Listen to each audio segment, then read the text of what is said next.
So far, I've put about 12 hours and some change in Assassin's Creed Shadows, a game that's been highly controversial. It's finally out into the wild, into people's hands. And I figure I'd go ahead and give my 2 cents about this game because there is an awful lot to talk about.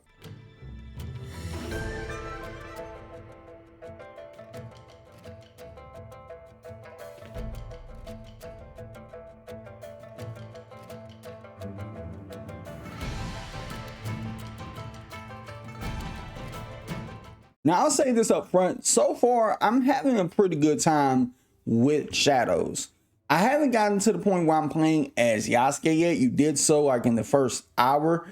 But after that, you really, just like other reviewers have pointed out, you play as Naoe for a good portion of the game. Now, this story tells the tale of revenge mixed in with the ongoing conflicts of the Creed and the Order of the Ancients, aka the Onryu, known in Japan. And so far, it does seem to follow the formula, or at least the groundwork of what Mirage left, where you have something that happens in the first act of the game that catapults you into the gameplay. And the story may seem, with maybe a few exceptions here and there, to take a little bit of a backseat, which then catapults you into the gameplay. And the best part about this gameplay is the stealth. Like, it does feel like a classic Assassin's Creed game through and through. Now, granted, you can't do things like social stealth, like be sitting on a bench, sipping a cup of coffee, reading the paper, and assassinate somebody through a little hole in the newspaper article.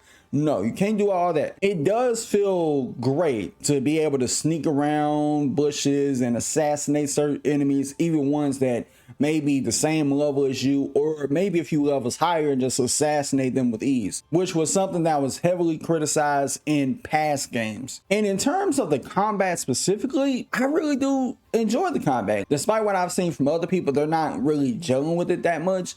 Me, it feels more grounded, and arguably the best combat that they've had in these RPG Assassin's Creed games in years. The last two were kind of like messy and wonky, not in a bad way, but more in a serviceable way compared to this. Now, granted, the only caveat I have to the combat is the damn camera. When the combat gets a little bit chaotic, you may start to see the camera do all some weird shit. It'll hide behind a bush, hide behind a tree. You may have 2 or 3 enemies in front of you, kind of blinding your field of view, and you can't really see what side you're getting hit from. That's the only caveat I have to the combat. As far as the open world goes, it's typically something you've seen before, not only in Ubisoft games, but in Assassin's Creed games, to be more specific, where you have a bunch of stuff to do in the open world. In the first few hours, you may be like, oh, cool, like I may want to go here, check this out, or check that out. But after a while, you're like, okay, like I'ma just do it if I'm in the neighborhood, but I want to seek it out and do everything on the map. Now, the world is level gated, similar to what you've seen in Odyssey, not as much so in Valhalla or Origins. What'll happen is the world will level up with you as you level up. So for example, if you're like a level 12 or a level 10, the area of the game where you start out at, it might start off as a level 7, but then it'll gradually like level up to level 10 or level 12, like around that same ballpark, maybe a level under you. I wish they kind of had to do something like Origins, where it don't matter how much you leveled up. Like if you were a level 12, that area is going to be a level 7 and stay a level 7. Granted, the only good thing I'll say about this open world, it seems to be a lot more smaller compared to Valhalla, and especially Odyssey. You could probably fit this whole map inside of Odyssey. You do get a hideout at some point in the game where you could build a stable or build a forge where you could upgrade your weapons, which I can't stress enough. It's highly important to do that. And in order to get the resources for the stuff you may need to craft the forge or any other upgrades you want to make to the forge, you would probably have to get it from, exploring castles, or if you have a mission in the castle, which that kind of brings me into the loot system for this game. Bunch of different outfits and armor sets that look pretty cool. But when you look at the stats, And like when you really look at both of them separately, you may have the usual trope where a uncommon is stronger than a legendary. It could be because it's a few levels higher than the one you already got. And you may also run into loot that tends to overlap and repeat itself more so with the outfits than the weapons. You may have literally two outfits that look the same. Only difference is there may be one stat that it offers a little bit more variety to than the last one, that at this point it's just a broken mess. The dialogue in this game, it really doesn't feel like it's as much of an RPG as the last two games. If anything, it feels more scaled down compared to what Origins was, or even the Horizon games, where you have the illusion of choice with the dialogue options. I think so far as the main story stuff goes, the dialogue, it really does seem to shine the best. But outside of that, you may get like those secondary cutscenes. You may see like certain facial animations, either from Naue or even NPCs that you're talking to.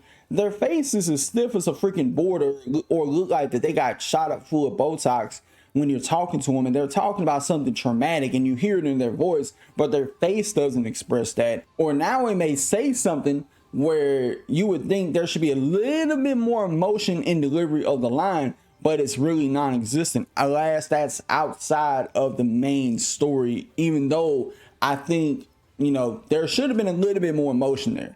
Now, in terms of any bugs I may run into, or glitches, or any other types of performance issues, I've only had like one crash in the game, and that happened during a cutscene. But outside of that, there may be the instance where you'll go to your hideout and there's like a massive frame rate drop. And by the way, I've been playing this game on PS5. Whereas when you're in the open world, it looks like it's running at a solid stable 60. But in that hideout, for whatever reason, it just tanks into the 30s or less. And the last thing I would want to speak on is the objective board. Where it's laid out like Mirage, which I do like, where you kind of keep track of all your quests. And some quests, albeit bloated challenges, like kill 100 bandits or something along those lines, and that's it. But the rest of the board is laid out into different branches. That you'll have one that's about the people of different locations you'll come across. You'll have one in the middle for the Order, aka the Onryo, and a secondary bubble for like a side offshoot group of like a bunch of Ronin. And it's more so reminiscent of Origins in a sense of not only are you tasked with taking down the Order, but like a group of mercenaries. It's kind of like that here. Only thing about it is there really isn't any story beat or story thread that you would think would be there at all. It's almost like you show up, you hunt them down, you assassinate them, and that's it. You get rich. And when you go around assassinating these Ronin, it's very easy to find them. There's no clues. There's nobody you got to talk to kind of lead into like a investigative, like where are they, who did it type of thing. They just tell you where they're at. Like somebody just went up to the assassins and said, hey, I got the receipts. This is where all these motherfuckers stay at. And then as far as like assassinating key story figures that's part of the Order, there's really nothing special about it so far. The quests themselves are pretty cool and how they set things up are pretty cool. But the aftermath of you assassinating them, there really is no dialogue of, you know, but between assassin and Order member. It's none of that. It's really non-existent here so far. Now that could change. Granted, you may run into somebody who will give you an indicator that comes off like it could mean two things, where when they say it, it's more like it could either be as a reference of who you are, where you're from, or because you're an assassin. But when you hear it, it's like a breadcrumb that you can't wait to get to the next one and the next one to kind of piece it all together. But I would imagine this changes by the time the credits roll and I'm completely through with the game. All in all, Assassin's Creed Shadows, the best way I could sell you on this game, if you've enjoyed the recent RPGs, then you're gonna have a blast with this. But if you're somebody who's either in the middle, if you haven't liked none of the recent RPG Assassin's Creed games, then you're not really gonna like this. Now, if you are a die-hard Assassin's Creed fan, there is a few things you will pick up on that's like, oh shit, and it's gonna make you want to keep playing the game just off of that strength alone. But with that being said, y'all let me know what you think about this in the comments below. Till next time, I'll see y'all in the next video. Peace.